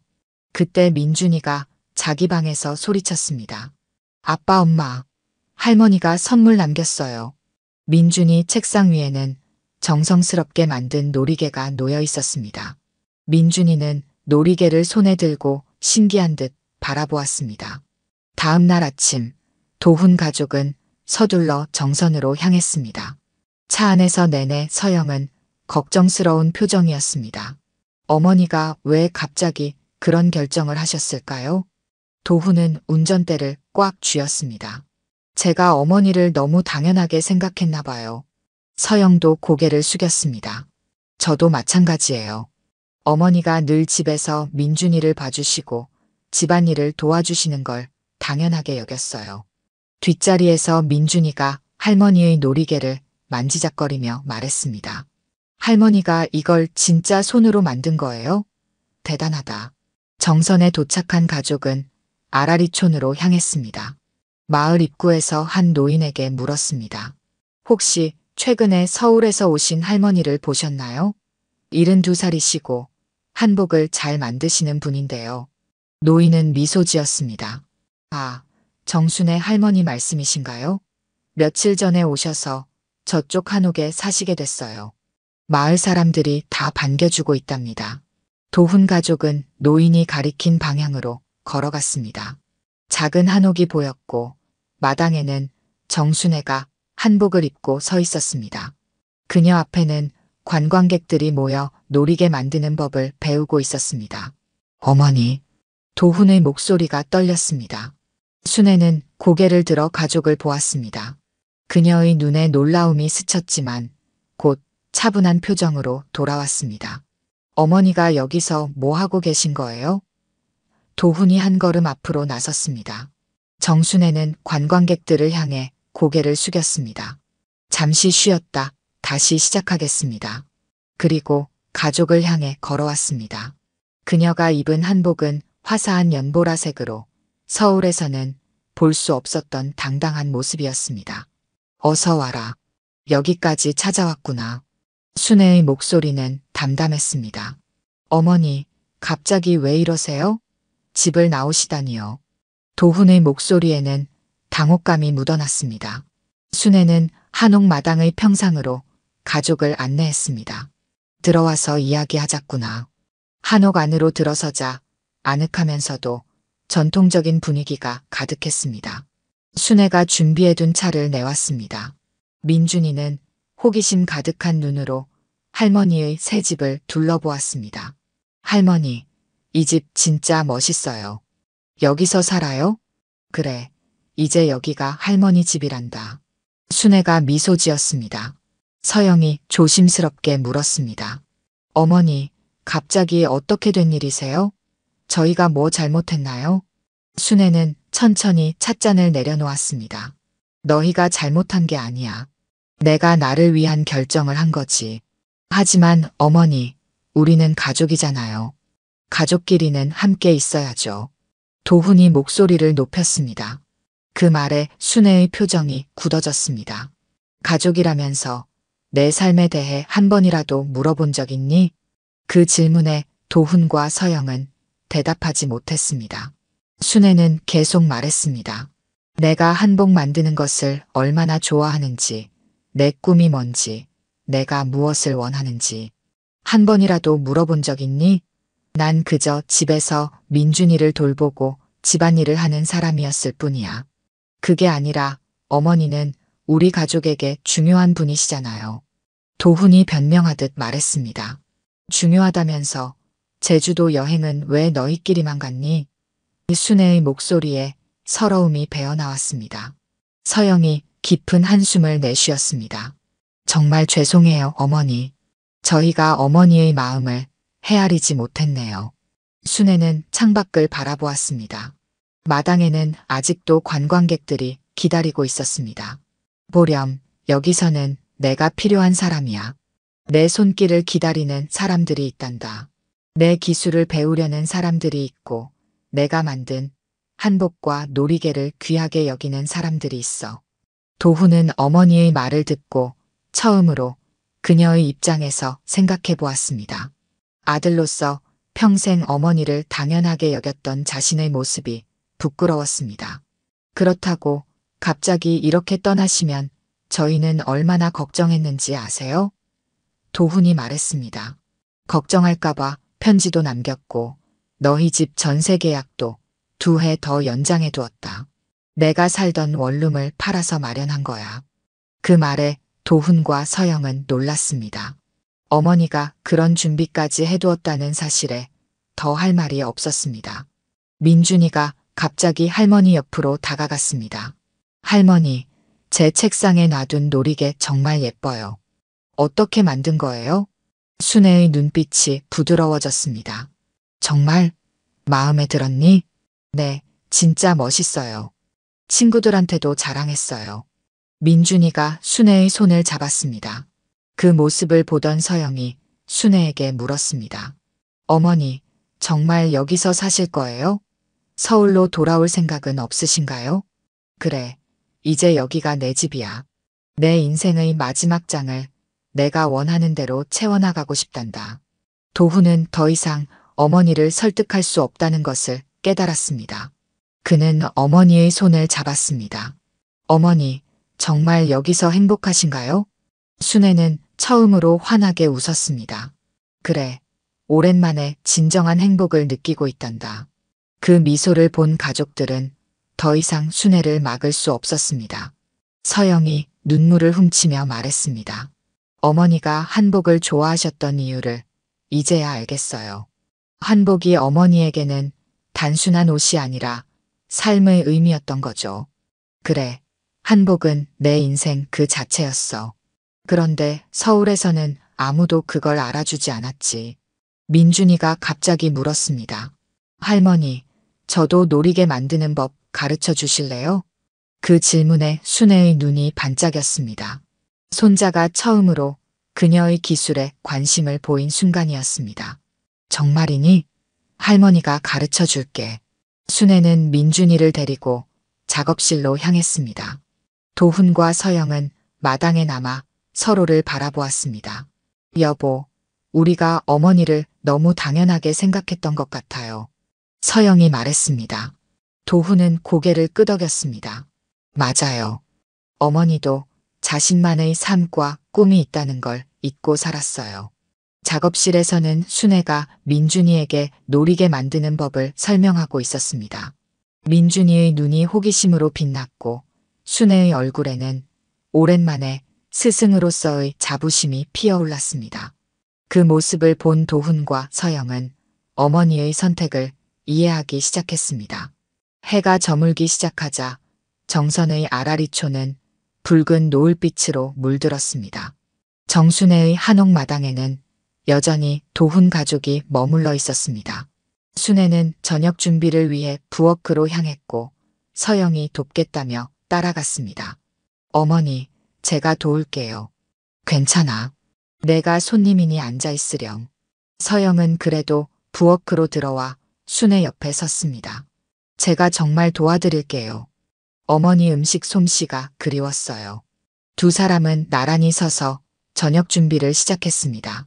처음에는 서먹서먹한 침묵이 흘렀지만 점차 자연스러운 대화가 이어졌습니다. 어머니, 여기서는 어떻게 지내세요? 불편한 점은 없으세요? 의외로 편해.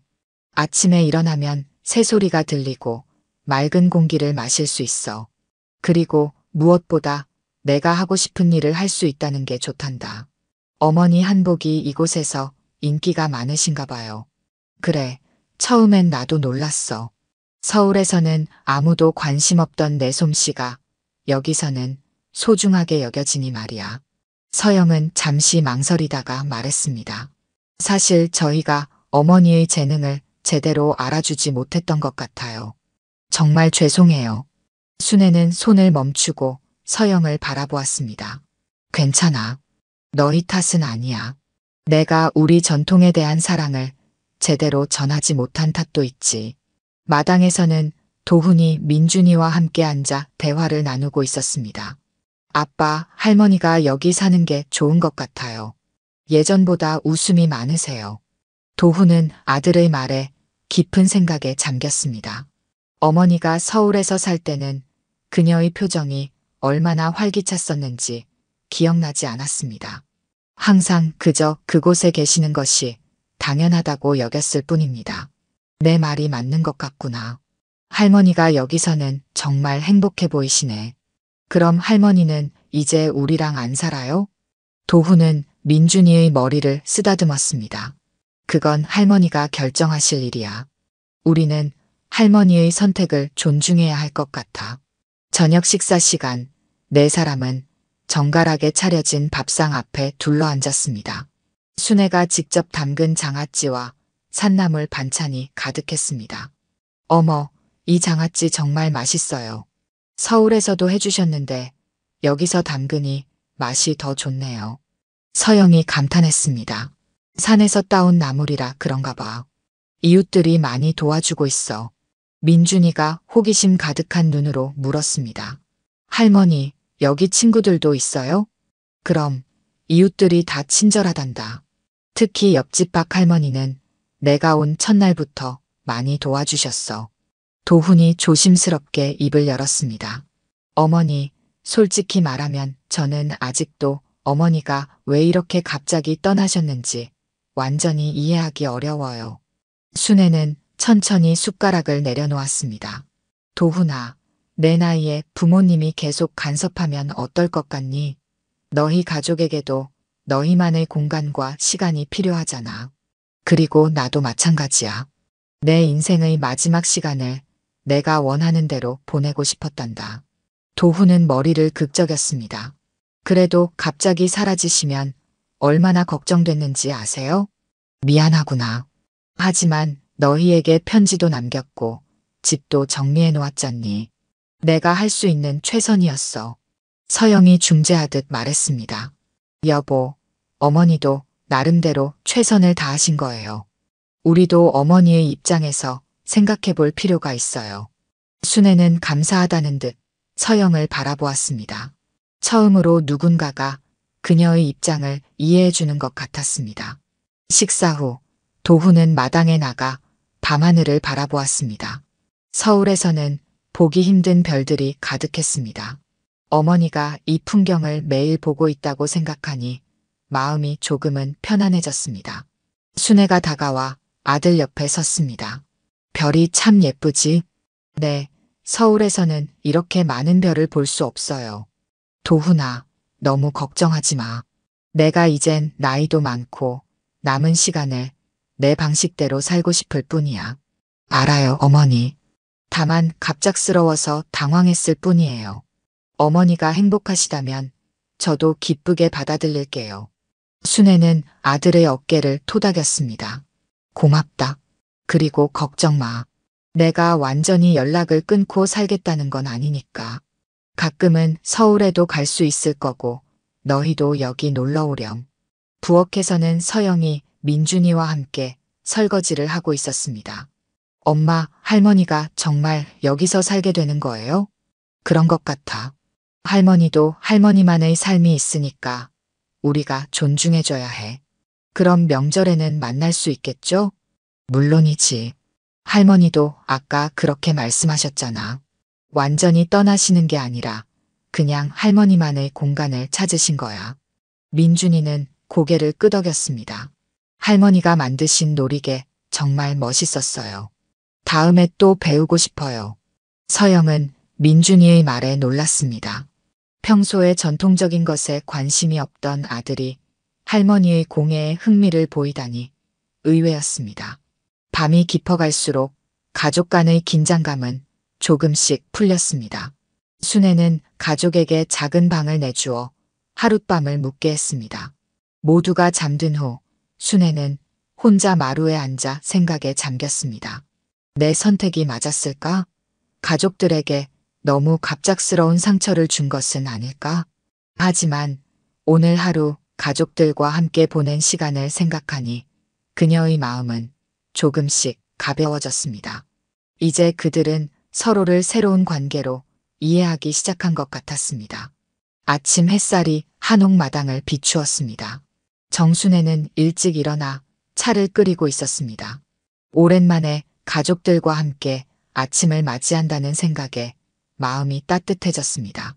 한편으로는 그들이 떠날 시간이 다가오고 있다는 생각에 섭섭함도 느껴졌습니다. 도훈이 가장 먼저 일어나 마당으로 나왔습니다. 어머니, 벌써 일어나셨네요. 아침 공기가 좋아서 일찍 일어났단다. 차 한잔 할래? 도훈은 어머니 옆에 앉았습니다. 둘은 잠시 아무 말 없이 차를 마셨습니다. 어제와는 달리 불편한 침묵이 아니라 편안한 침묵이었습니다. 어머니, 제가 어제 많이 생각해 봤어요. 어머니가 원하시는 방식대로 사시는 것이 맞는 것 같습니다. 순애는 놀란 눈으로 아들을 바라보았습니다. 정말이니? 내가 이해해주다니 고맙구나. 사실 어머니가 서울에서 얼마나 어떻게 지내셨는지 제대로 살피지 못했어요. 저희 가정의 중심에는 항상 어머니가 계셨는데 정작 어머니의 마음은 헤아리지 못했네요. 순애는 아들의 손을 잡았습니다. 괜찮아. 내가 이제라도 이해해주니 그걸로 충분해. 서영과 민준이도 나와 함께 아침 식사를 했습니다. 식탁에는 순애가 직접 만든 전통 아침 상이 차려져 있었습니다. 와, 할머니 음식 진짜 맛있어요. 민준이가 감탄했습니다. 민준아, 다음에 또 놀러 오렴. 그때는 할머니가 놀이개 만드는 법도 더 가르쳐 줄게. 민준이의 눈이 반짝였습니다. 정말요? 약속하셨으니까 꼭 지키셔야 해요. 아침 식사 후 도훈 가족은 돌아갈 준비를 했습니다. 순애는 그들을 위해 작은 선물을 준비했습니다. 서영에게는 손수 만든 천연 염색 스카프를, 민준이에게는 작은 놀이개를, 도훈에게는 오래전 그의 아버지가 사용하던 도장 케이스를 선물했습니다.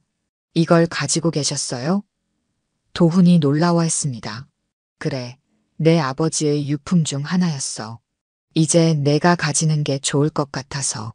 도훈은 감동하여 어머니를 꼭 안았습니다. 정말 감사합니다, 어머니. 떠날 시간이 되자 순애는 한옥문 앞까지 가족을 배웅했습니다. 서영이 순애의 손을 잡았습니다.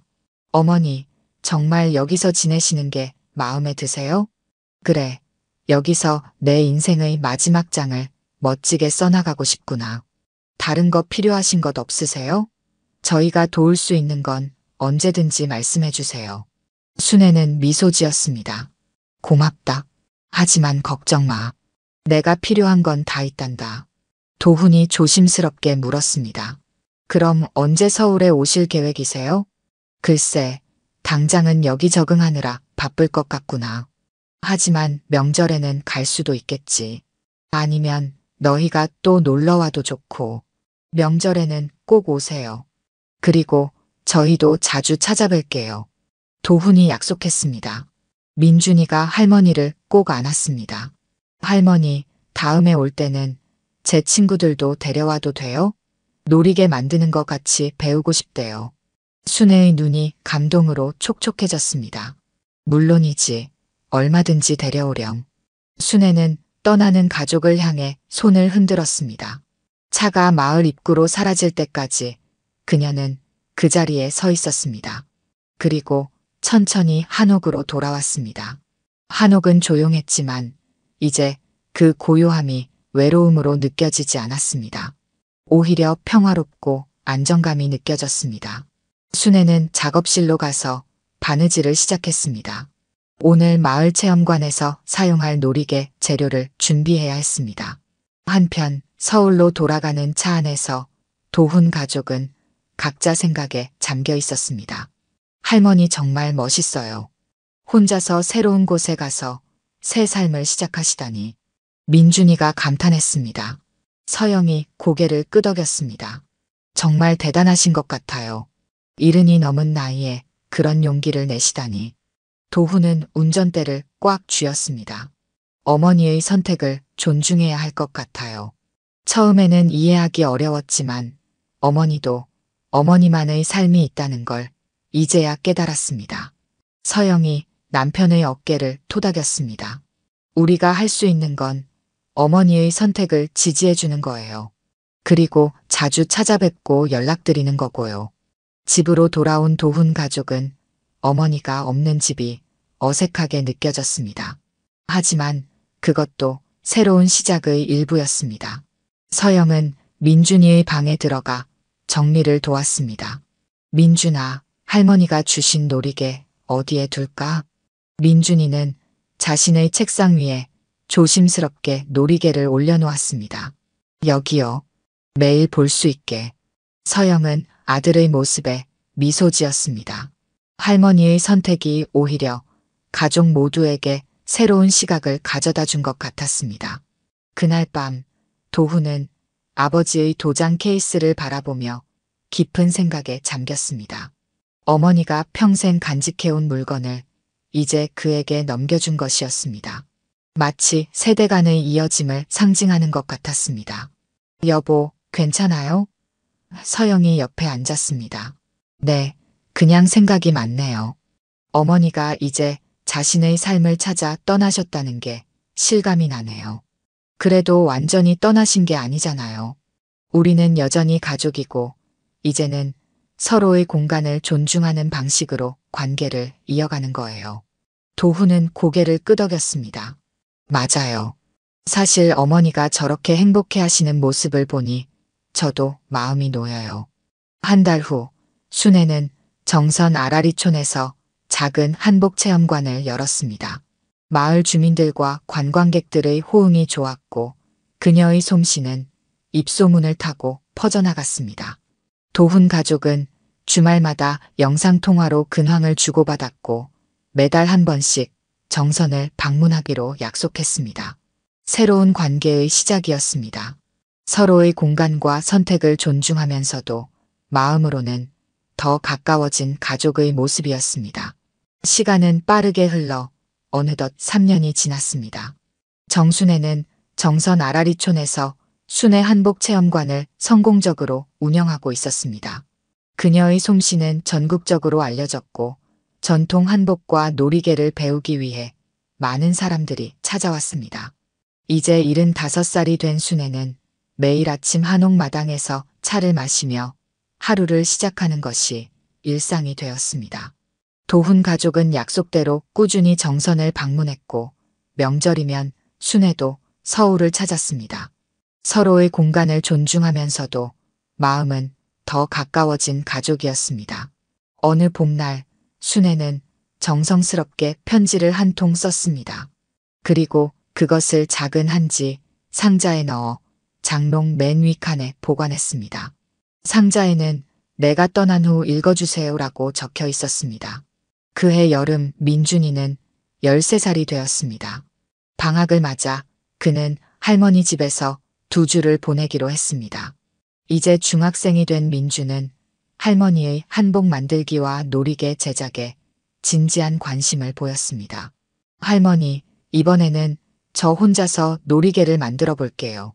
그래, 내가 실력이 많이 늘었구나. 이번엔 더 복잡한 매듭도 가르쳐 줄게.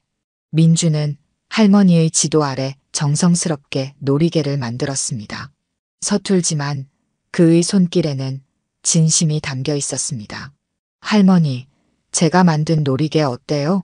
순애는 손자의 작품을 자세히 살펴보았습니다. 정말 잘 만들었구나. 내 첫 작품이라고는 믿기지 않을 정도야. 정말요? 친구들한테도 보여주고 싶어요. 그래, 내 친구들도 분명 좋아할 거야. 우리 전통의 아름다움을 내가 이렇게 이어가니 할머니는 정말 행복하단다. 저녁에는 도훈과 서영도 정선에 도착했습니다. 가족이 오순도순 모여 저녁 식사를 했습니다. 순애는 오랜만에 가족이 함께하는 시간이 무척 소중하게 느껴졌습니다. 어머니, 요즘 건강은 어떠세요? 도훈이 물었습니다. 걱정 마. 이곳의 맑은 공기와 평화로운 생활 덕분에 오히려 더 건강해진 것 같아. 서영이 미소 지었습니다. 정말 그런 것 같아요.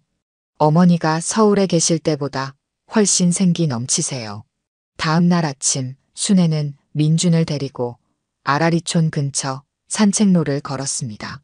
아침 안개가 산자락을 감싸고 있었고 새들의 지저귀이 평화로운 분위기를 더했습니다. 민준아, 할머니가 너에게 물어볼 게 있단다. 네, 할머니. 뭐예요? 내가 커서 어떤 사람이 되고 싶니? 민준은 잠시 생각에 잠겼습니다. 아직 잘 모르겠어요. 하지만 할머니처럼 내가 좋아하는 일을 용기 있게 선택하는 사람이 되고 싶어요. 순애의 눈시울이 붉어졌습니다. 고맙구나. 그 말이 할머니에게는 가장 큰 선물이야. 할머니, 왜 갑자기 그런 질문을 하세요? 그냥 내가 잘하는 모습이 너무 기특해서. 할머니가 내린 선택이 너에게도 좋은 가르침이 되었으면 하는 마음이야. 돌아오는 길에 순애는 민준에게 특별한 한복 한 벌을 보여주었습니다. 작업실 깊숙한 곳에 보관되어 있던 남자아이용 한복이었습니다. 이건 내가 태어났을 때 할머니가 정성껏 만들어둔 한복이란다. 언젠가 내가 입고 싶을 때를 위해 간직해왔어. 민주는 한복을 물끄러미 바라보았습니다. 와, 정말 멋있어요. 제가 입어볼 수 있을까요? 물론이지. 한번 입어보렴. 민준이 한복을 입자 순애의 눈에서 눈물이 흘렀습니다. 그토록 기다려온 순간이었습니다. 손자가 자신이 만든 한복을 기꺼이 입고 그 아름다움을 알아주는 모습을 보게 될 날이 올 줄은 몰랐습니다. 할머니, 울지 마세요. 제가 이상한가요? 아니야, 할머니는 그저 행복해서 그런 거란다. 내가 그 한복을 정말 잘 어울린단다. 민주는 거울 앞에 서서 자신의 모습을 바라보았습니다. 처음에는 어색했지만 곧 그 한복이 자신에게 특별한 의미를 가진다는 것을 느꼈습니다. 할머니, 다음 학교 문화 발표회 때 이 한복을 입고 놀이개 만드는 법을 발표해도 될까요? 순애는 깜짝 놀랐습니다. 정말이니? 그런 발표를 하고 싶다고? 네, 친구들에게 우리 전통 문화의 아름다움을 알려주고 싶어요. 할머니가 해주신 것처럼요. 그 말에 순애의 가슴은 벅차올랐습니다. 자신의 열정과 사랑이 손자에게 이어지고 있다는 사실이 그녀에게는 무엇과도 바꿀 수 없는 기쁨이었습니다. 이틀 후 도훈 가족이 서울로 돌아갈 시간이 되었습니다. 헤어지기 전 순애는 민준에게 특별한 선물을 주었습니다. 오랫동안 사용해온 그녀의 바느질 도구 세트였습니다. 이건 할머니의 보물이란다. 이제 내가 가져가렴. 정말요? 하지만 할머니가 계속 사용하셔야 하잖아요. 할머니는 이제 새 도구를 샀단다. 이건 내가 우리 전통을 이어가는데 도움이 될 거야. 도훈과 서영은 어머니의 그런 모습에 깊은 감동을 받았습니다. 떠나기 전 도훈이 어머니를 꼭 안았습니다. 어머니, 정말 감사합니다. 어머니의 선택 덕분에 우리 가족이 더 단단해진 것 같아요. 그래, 가끔은 떨어져 있는 것이 오히려 마음을 더 가깝게 하는 법이란다. 서영도 순애를 안았습니다. 어머니, 건강하세요. 다음 달에 또 뵐게요. 그렇게 가족이 떠난 후 순애는 한옥 마루에 앉아 깊은 숨을 내쉬었습니다. 그녀의 마음은 평화로웠습니다. 자신의 인생을 스스로 선택한 용기가 가족 모두에게 소중한 가르침이 되었다는 사실에 감사함을 느꼈습니다. 5년 후 어느 겨울날 아침, 순애는 평화롭게 눈을 감았습니다. 그녀의 장례식에는 아라리촌 주민들과 전국에서 그녀의 제자들이 모였고 그녀가 남긴 한복과 놀이개는 소중한 유산으로 남았습니다. 장례식이 끝난 후 도훈 가족은 어머니의 한옥을 정리하던 중 장롱 위에서 작은 한지 상자를 발견했습니다. 내가 떠난 후 읽어주세요라는 글씨가 쓰여 있었습니다. 상자 안에는 정성스럽게 접힌 편지가 들어 있었습니다. 도훈이 떨리는 손으로 편지를 펼쳤습니다. 사랑하는 도훈, 서영, 그리고 내 손자 민준에게. 내가 이 편지를 쓰는 지금 나는 내 인생에서 가장 행복한 시간을 보내고 있다. 내 선택이 처음에는 너희에게 충격이었을 테지만 지금은 이해해 주어서 고맙다. 가족은 함께 있느냐가 중요한 게 아니라 서로를 이해하고 존중하는 것이 중요하다는 걸 너희도 알게 되었길 바란다. 평생을 가족을 위해 살아온 나에게 마지막 시간은 내 자신을 위한 시간이었고 그 시간 덕분에 나는 진정한 행복을 알게 되었다. 민준아, 할머니의 한복과 놀이개를 사랑해줘서 고맙다. 내가 우리 전통의 아름다움을 이어가는 모습이 할머니에게는 가장 큰 기쁨이었단다. 도훈아, 서영아, 너희의 이해와 지지가 있었기에 내 마지막 여정이 더욱 빛났다. 모든 것에 감사한다. 가족은 영원히 마음으로 연결되어 있다는 것을 잊지 말아라. 정순의 드림. 편지를 다 읽은 도훈의 눈에서 눈물이 흘렀습니다. 서영도, 이제 18살이 된 민준도 눈물을 훔쳤습니다. 1년 후 민준은 대학 진학을 앞두고 중요한 결정을 내렸습니다. 그는 전통 공예를 전공하기로 했습니다. 할머니가 만든 한복을 입어보고 싶다고 했던 그 말이 제 인생의 방향을 바꿨어요. 도훈과 서영은 아들의 선택을 전적으로 지지했습니다. 그들은 순애 할머니에게서 배운 가장 중요한 교훈을 잊지 않았습니다. 각자의 선택을 존중하고 마음으로 서로를 이해하는 것. 그것이 진정한 가족의 의미였습니다. 오늘 들려드린 이야기가 여러분의 마음에 작은 울림이 되었기를 바랍니다. 이야기가 좋으셨다면 좋아요와 구독 부탁드려요. 다음 사연을 들려드리는데 큰 힘이 된답니다. 그리고 여러분의 이야기도 댓글로 들려주세요. 다음 이야기 때 또 뵙겠습니다.